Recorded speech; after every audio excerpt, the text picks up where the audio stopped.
This conference will now be recorded. And this conference will be posted later today on the Chamber website. And you're welcome to view it, or any of your colleagues that missed it, they're certainly welcome to view it as well. But we appreciate the opportunity to do that. In addition to that, members of the media have been invited to participate as well. So we welcome our media friends for participating, and we look forward to your questions if you have any. Again, put your phones on mute until we get to the Q&A section. Today's program is going to be a little bit different. There's a lot going on in Nacogdoches, and what we're going to do is have kind of an open forum or open mic day here today, and allow people to share what's going on. And there's no better person in Nacogdoches, Texas, to talk about all the happenings, especially with the Christmas parade and whatnot, than Ashley Morgan from Visit Nacogdoches. Good morning, Ashley. Good morning, everyone. So I'm really excited to talk about the parade and what's happening afterwards. This has been an effort between the United Way and Maury Littleton, who's a volunteer, for the past few months with Visit Nacogdoches, and it's been a little difficult to get off the ground just with all the construction and things and major players, but we are so excited that it's finally coming together. And so the parade, if you haven't heard already, will be on a different route this year. And that's mostly due to some construction in the area where there's typically staging. So the prime viewing place will be Festival Park. And because of that, Visit Nacogdoches saw that as an opportunity to really capitalize on the use of Festival Park and make it a true Christmas festival like it was in the past. So we're going to be sponsoring the Elise Road Band out of San Antonio, and they're going to be singing Christmas music all night long down in Festival Park. And there's also going to be vendors and food trucks and all sorts of family fun. So that starts immediately after the parade at about 8 p.m. we're expecting. So what we're recommending everyone do is set up camp in Festival Park. I know that everyone loves to line the roads, and you're still welcome to do that. We actually created a map of prime viewing locations, but the reason we say Festival Park is the best place is because you can watch the parade come down the hill and also go back up and then stay in the same spot and watch the live concert. So that's our recommendation. We really hope you take advantage of it. Prior to the festival, there's actually going to be a winter workshop on the downtown square. This is hosted by the Nacogdoches Arts Collaborative, who just recently opened their new building. Their local artists are going to be doing hands-on workshops, making Christmas crafts, and having additional vendors as well. And that's going to be partially hosted by Crystal Hicks, who is known for her large successes like Dia de los Muertos and tons of other library events. So it's going to be so much fun downtown. Market on Main will be having their Christmas market as well. The downtown businesses are going to be continuing their Christmas celebrations. So if you're not downtown in Nacogdoches this weekend, you're going to be missing out. I did want to talk a little bit about the weather because there are some concerns. As of right now, the parade and the festival are 100% go. This is a rain or shine event. The only way it will be canceled is if there's dangerous thunder or lightning. So bring an umbrella if you're worried, but as we always say in Texas, if you don't like the weather, then wait 5 minutes. The city of Tyler did cancel their parade, so I want everyone to be aware that the Nacogdoches parade is still on.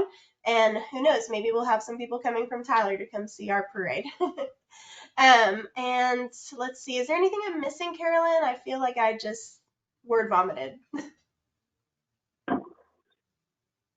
Caroline and Ashley, first of all, congratulations. It sounds like this is going to be a wonderful event. If all those folks from Tyler decide to come down and see our parade, it's going to be a big week. Yeah. It is. And Ashley, I think that was some lovely word vomit you just did, if I may say so. Just now I went to turn on my mic and turn off the camera instead. That's kind of funny. Oh, she's calling on me. I'm out of here. Anyway, no, I think you covered bases really well. It's Batters is again sponsoring the parade, so they're going to be up front. I don't know if you mentioned our esteemed Grand Marshal. That's Miss Betty Shin. Have you ever heard of her, anybody? She's kind of, low-key around town. But anyway, so she'll be following First Batters as our headline parade sponsor, and then we'll have the Grand Marshal, Miss Betty Shin, who's on the McWilliams and Son float because they are Grand Marshal sponsor. Awesome Bank is sponsoring the main stage, and Frances herself is going to be one of our. Oh, I shouldn't say that, but she and her husband will be working on the stage anyway. And Danny Merrill will be on that stage doing a fantastic job of announcing. So we're going to have some great coverage there on the radio. Also, you can listen to us on a radio spot that Mari's going to go over and do tomorrow morning. As a matter of fact, I think it's 7:15 or so. Catch her on the radio talking about our Nacogdoches parade over there in Lufkin. Yes, and they moved their parade to the same date of ours. That's too bad for them. We got Danny Merrill. We're going to have the big crowd from Tyler and maybe even some from Lufkin because our parade is just tops. We're very excited about that. And then at the very end of the parade, we have the one and only Santa Claus, of course, and so nobody can have Santa. But Commercial Bank of Texas again is carrying Santa at the end of our parade, and so we're very proud and excited about that. There will be light up toys sold along the route and down in the park too, which makes extra fun for the kids. And no, I think you've covered everything else, Ashley. I'm very excited and grateful for Ashley and the CVB working with us on this event. She's done so much to help promote, and then bringing that band to the stage to help with that, make that party in the park a thing. It's great. So it's been a wonderful collaboration. That's what we like to do at United Way. We appreciate you so much, Ashley. Absolutely. I've had so much fun. And since you said sponsors, I did want to give a special shout out to Motorhomes of Texas and RV Outfitters. They are actually sponsoring the green room for our band. So they're going to have one of their beautiful coaches down in Festival Park as the green room for our band to warm up, probably not cool down this time. It is expected to be a little cold this year. And so yeah, there's a lot of players helping to bring this together. So we're really thankful to everyone for that. All of that information that I said is on Facebook on the Christmas parade page. I'm going to put the link for that in the chat. Please go and share the information because I've seen a lot of confusion and misinformation just in like the various Nacogdoches talk groups. And we just want to set the record straight and make sure everybody understands where things are happening, why they're happening. And so we're not sure if this route will be permanent or not, but if it goes really well, it's definitely going to be a consideration. So we'll keep everyone updated after those decisions are made. But if you have any questions at all, feel free to call the Visitor Center or Carolyn, but I'm sure she'd prefer you call the Visitor Center because we've got a few more people here that can answer the phones. And like I said, I'll put that info in the chat. Caroline, and first of all, and Ashley, you guys are doing a marvelous job on that parade, you and your volunteers, and I know it's going to be a success. One of the questions we're getting frequently here is about folks with disabilities. Are there any special viewing areas for those folks or parking areas? So that is a common question, and it's something that I feel we need to address as a city. And unfortunately, we don't have time to do that this year. But the Fredonia Brewery is going to be open, as well as the Cottage Wine Bar, and both of them are very handicap friendly. And then if you are wanting to visit in Festival Park, what I would recommend is having, if you can, have someone drop you off on Monk Street, which is at the bottom of the hill by Regions Bank. And I'm going to be using a golf cart sponsored by Motorhomes of Texas, and I'm going to be just looking for anybody who needs help. So yeah, that is definitely somewhere that we need to improve, and I'm putting this out there for maybe next year. If anyone is interested in sponsoring a shuttle or a larger golf cart, please, please, please reach out to either the United Way or the CBB because that is something that we need desperately, but it just wasn't in the budget, unfortunately. Thank you, Ashley. Appreciate that. Well, again, we'll all look forward to the parade. This is going to be a lot of fun, as usual. So, and I'm excited about seeing the new parade route. Good morning, Monica from the Carey Center. I impressed you into service this morning in place of the spectacular Nancy Wyndham, who's got sadly laryngitis. But could you bring us up to date on those two exciting activities you have going? Absolutely. I will do my best to make Nancy proud. But I will just be touching base on our Economic Development Summit that Carrie and SFA is partnering with the Texas Forest Country Partnership in presenting this year. And so we are going to have it January 17th. So January 17th here on SFA campus, we will have quite a bit to present and talk to you all about. We have a great panel we have a few different panels lined up for this day. And so we're trying to do the theme of the mashup. And so we are mashing up music and education and economic development, workforce, all of those things, and kind of mashing them together, and then just giving you all the goods that we can provide. We're going to be talking a lot about regionalism and all of our partners and kind of working together. And then we're going to be presenting on any of our FRED sessions. So if any of you remember this past summer, we did a real big blitz of all the 12 Deep East Texas counties, and we called them our FRED sessions. And so they were forums for rural economic development. And so we're going to be presenting our Carrie report and just kind of summarizing what we were able to find, what feedback we got from the counties, kind of partnering with the county judges and giving all of that as a presentation for any of the attendees. We will have our legislative panel as well for this day. And then we are hoping by that time, fingers crossed, we will be breaking ground on the Carrie building renovations. And so hopefully we will either have some sort of ceremony at the end of the day on January 17th or something in order to plug in for a groundbreaking ribbon cutting ceremony otherwise. So those are the things that will be happening on January 17th. We are excited. I know, Wayne, you said you had the information, the flyer, and the registration link. So if it's not in the chat today, then we will definitely get it pushed out ASAP so everybody can register. If you all have any questions, Tanya Dora with the Texas Forest Country Partnership is the main contact for registration and those type of items. But of course, I'm always a contact for something, and I can get you in touch with whoever you need to for this day specifically. So that's again January 17th on SFA campus. It'll be pretty much an all-day event. Registration is available. And then again, if you have any other questions, please feel free to contact myself or Tanya Dora with Texas Forest Country Partnership. The other event that we have will be our tourism conference. And so this tourism conference will be on March 7th of 2024. And so we are getting started on all of the planning things. If you haven't heard much about it, that's okay. We haven't really done a whole lot of promotions just yet, except for the wonderful downtown conference that happened in October, actually, I'm pretty sure, October. And so we did a little bit of promotions there. Otherwise, we are working again on the agenda, but of course it will include economic development, tourism, how tourism in Texas affects, everyone around us in Texas and, really just radiates further. But we will have our keynote speaker, Jonas Argis from Branson, Missouri. So he's going to be bringing Branson ideology to Nacogdoches and kind of telling us how, their city of 12,000 people had over 2 million visitors last year. So we are excited to have him. We are excited to promote that he will be joining us and being our guest speaker. Again, the agenda is still being built, but we are working on that and hopefully push some of that out before the end of the year for you all. Yeah, those are our two big events that we're prepared for this year, or the next coming months, obviously. But again, that's with Carrie and Texas Forest Country Partnership kind of collaborating and just partnering and making big things happen. So if y'all have any questions, please reach out to me. I can help with whatever. Fantastic, Monica. Well, first of all, Nancy just texted me and gave me the link, so I'll make sure we get that posted for you. So great, perfect. Thank you, Wayne.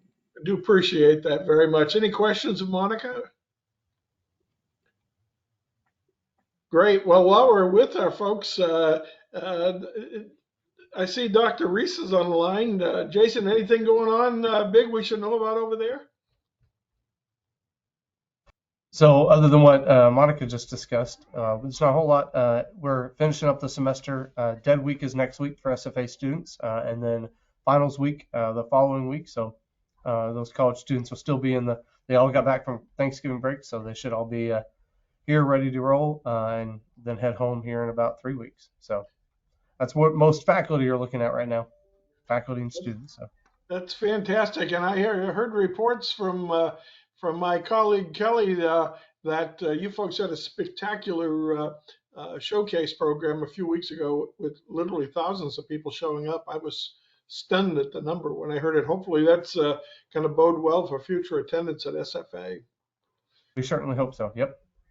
That's fantastic. So, great job. I do see, let's see, Cassandra Stokes, SBDC. How's your world going?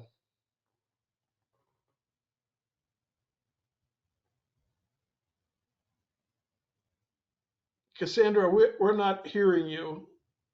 I apologize.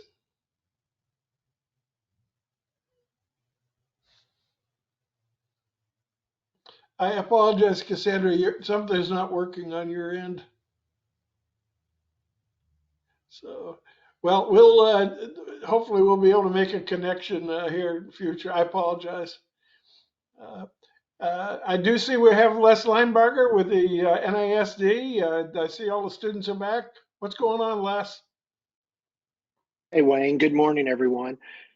Yes, school's back in session for the next roughly a little more than 3 weeks before another break for Christmas. And related to Christmas and the holidays, there are a lot of student performances going to be taking place the next, really the next 2 weeks. There's December 11th, the high school band and the middle school bands will be holding their annual Christmas concert at the high school gymnasium. On the next night, December 12th, the high school choir and the middle school choirs will be holding their Christmas shows, and those will be at the high school as well, but in the auditorium. And then on the 18th and 19th of December, is the Dragonette Christmas program. That's always a real popular event this time of year. And and all of our campuses have many things going on related to the holidays. But on Wednesday, December 13th, our Regay Elementary Choir will be making its annual trip to Rotary Club for a performance. And this goes way back. The Regay's been going, I think this will be the 69th year. Choir students from Regay will be at Rotary. The actual tradition of an NISD elementary choir appearing there at the club at Christmas goes all the way back to 1944. So it's a long-standing tradition, and once again, they will be back. And then once we get to December 20th, the semester will wrap up, and students, and probably more importantly, teachers, will get some valuable break time. That's great, Les. Well, a lot going on as usual at the NISD preceding the Christmas break. I bet you all are looking forward to that. Well, I know those teachers certainly are. Well, I just want to take a second. We have two of our brand new staff members on this call here, and if you could hopefully activate your cameras.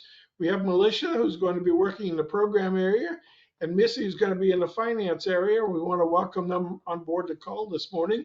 In addition to that, we're blessed to have Sharon Hurst, our information services manager for us out front. And then we also have, I see her up in my right-hand corner here, Sherry. Good morning, Sherry. So it's great to have all you folks. That's a pretty big crew. I'm going to open it up now. Does anybody else have any announcements or any comments to make before we conclude the call? Not all at once, please. Steve, please take it. Mine, if you don't mind, just have to give a shout out, Caroline from United Way, for those of you who aren't on camera or whatever. Yeah, we talked about the parade already, so that's done, and thank you, Ashley, for that. Also, want to give a shout out to our turkey commander, Kelly Augustine. We just had our biggest turkey trot event ever on Thanksgiving, and she was our volunteer leader of that event. Did a fantastic job. We had more runners than we had before. Picture perfect weather, but it was such good humor, and all the volunteers that came out were fantastic. So anyway, just a shout out to gratitude to Kelly and for everybody who participated and supported that event. It was just fantastic. And then also, I have to say, we are in our last 2 weeks of our official United Way campaign season. It really goes on forever. We take donations and support, whatever. But 2 weeks from today, we are giving away, I should say, Rex Perry is giving away a wonderful Hyundai Elantra. It's beautiful. Right now, it's parked out at E-Tech. It's going to be hitting the road and moving over to the Burke parking lot this afternoon. But that is a car donated by Rex Perry himself to one lucky United Way donor who gives my fair share, which is 1 hour paid per month or more. For $7 a week, you get 2 entries in the drawing. There are 5 finalists who everybody gets something from Rex, but one of the 5 gets a car. It's so exciting. But anyway, so we have 2 weeks left on that. So it's not too late if you know any companies who would like to hear about United Way so their employees can make pledges for next year. It's partly about the car right now for the next 2 weeks, but also just about a great way to support wonderful nonprofit agencies in our community via United Way. We try to make that easy and impactful for our donors. So yeah, or as an individual, donate to, or a small business wants to support. We have a 365 program. We basically, that means $1 per day, $365. So love to talk to anybody about that. One more thing, today is Giving Tuesday. So if you are in the spirit of Giving Tuesday and looking for a nonprofit in your neighborhood that has a broad reach and, like I say, impact, then we invite you to support United Way on Giving Tuesday. Learn more about us at unitedwaynac.org. That's it, Wayne. Thank you. Thank you, Caroline. Thank you. And let's get the United Way well over their goal here in the next 2 weeks. It's crunch time for these folks, but there's no better time to make your contribution, your tax deductible contribution, I might add. So, in preparation of the new tax season we have. So that's great. Any other comments or anything? Well, with that in mind, I'll turn it over for final comments to the Chief Operating Officer of the Chamber of Commerce, my distinguished colleague, Kelly Augustine. Good morning, Kelly. Good morning. Henry, did we cut you off? Did you want to say something? Yeah, sure. Real quick, there's 2 companies I know of around NAC doing Toys for Tots. America's Car Mart on South Street and Atheon Energy on East Main by Don Welch Construction. So if y'all are feeling generous that way, you can stop by their offices, introduce yourself, and drop off any extra toys y'all have. That's fantastic. And actually, those are 2 chamber members that want to contribute to the community. So thanks for bringing that up, Henry. I just shared the link to our online chamber event calendar. You can look at that, see specifically the chamber events coming up, as well as community events if you want to look at that as well. Just toggle on that search field. But we do have a ribbon cutting coming up this week on Friday. That's December 1st, by the way. So we're talking December now. And at Friday at 2 o'clock, we'll be at the new location for Old Town Generator Service, a great Nacogdoches business and chamber member. They want to show off their new office location on North Stalling. So we hope to see you there at 2, or join us online. The Facebook event will be running as well, and that way you can congratulate them online. Next week, we will have a couple of great events. Our Eggs and Issues is moving up in the month on the calendar, so we can dodge those holiday dates. December 7th, we will host our mayor, Randy Johnson. He'll be speaking at Eggs and Issues and giving a state of the city. I think that's really appropriate for everything that's been happening in the city of Nacogdoches and as we look toward the new year. And then later that same day, December 7th at 5:30, we're going to head over to NAC Space for their, I'm going to call it the annual Christmas Alive After 5. They've been hosting this for multiple years now in December. They love having Santa and the hot chocolate station and ornament decorating and all the good things that just make this time of year more festive. So we love that they can take advantage of the Chamber's networking event. You as a guest, just show up and enjoy yourself, and you could probably walk away with a nice prize too. So we hope to see everyone out there for that event. We're also going to have one more ribbon cutting before the year ends for R&R Bilingual Services in December. So you'll see that on our calendar too. And I believe, Wayne, you'll be having another chamber conference call coming up. So while you're putting away the 2023, getting out the 2024, please note that we do have a couple of very important dates already set for the new year. In February, Valentine's Day, we're going to be in Austin for Chamber Days in Austin with our partners to the south, the Lufkin Chamber and the Nacogdoches Chamber team up for that event. More will be coming out for that soon. And then on April 4th and 5th, we will host the Lone Star Legislative Summit again here in Nacogdoches, and we know you'd all want to be ready for that. So Wayne, I'm going to say Merry Christmas because we can do that now, right? And turn it back over to you. Thank you, Kelly. And any other announcements anybody wants to make? If not, ladies and gentlemen, thank you for joining us this morning. We hope you have a great end of November here this week, and we look forward to having you on our next call here. So, Cassandra, we'll hopefully catch up with you a little later with the microphone, okay? I finally figured it out.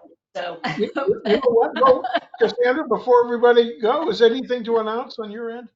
no, I was just gonna just talk a little bit about our last small business development session that we had that the chamber and NEDCO hosted. It was Hub Explained for the Hub certification. It went very well. It was well attended. We had over 20 people come to that, and I had a few different people that really want to hear it again. So we're going to try to set that up, and we're going to try to expand it to about 7 or 8 counties, so that we can have Mariah Thompson Carter from the Hub program come back. So more on that next year. SBDC, we're normally pretty slow about this time of the year, but it's great. I've alone had 5 new clients in November, and that was unusual. Last year did not have that, and so I'm expecting at the Small Business Development Center we'll be busy all the way up to the end of the year. Our last session that we're going to have with the SBDC is in December on the 14th at Angelina College, and it is a lender training symposium. So there was a new SOP for SBA 7A loans and 504 loans that came out, and so we're collaborating with the SBA to get the lenders together to talk about that, and so that they can understand the new SOP. Besides that, this is kind of it was an interesting tax update that I read about a few days ago. So most small business owners that are medium size, they know about all the different taxes that we pay. I mean, it's income taxes, employment tax, property tax, and if you make over 1.8 million in revenue, and that's minus your cost of goods and your compensation, you also pay a franchise tax. And the Senate passed a bill that goes into effect in 2024 where they've raised that threshold to $2.47 million. And so if that taxable entity has revenue that's equal to or less than that, they will not have to owe a franchise tax, nor will they have to file even a no tax due report. So they'll save some CPA fees there. They'll still have to file the Public Information Act or the ownership report, but this bill will benefit what's considered to be medium businesses and small businesses by allowing them to keep literally thousands of dollars of their hard-earned revenue. And I thought that was worth mentioning because for me, as a former business owner, that franchise tax equaled thousands of dollars after I, hit that threshold, and so it's kind of you don't like to pay that, and you want to expand. And the more you expand, the more you pay in taxes. Most small businesses pay about 20% in taxes and stuff. So, anyways, that's it for me. Unless Thank you for that information, Cassandra, and thank you for your leadership on that business development series. It's been really successful, and I attended that last forum on the hub, and that was very informative, and it was really gratifying to see so many people so engaged in the opportunity that program may present to them. So thank you very much. I appreciate that. Mhm. Well, ladies and gentlemen, this concludes the call. We hope you all have a great week, and let us know if we can help in any way at the chamber. Thank you very much, folks.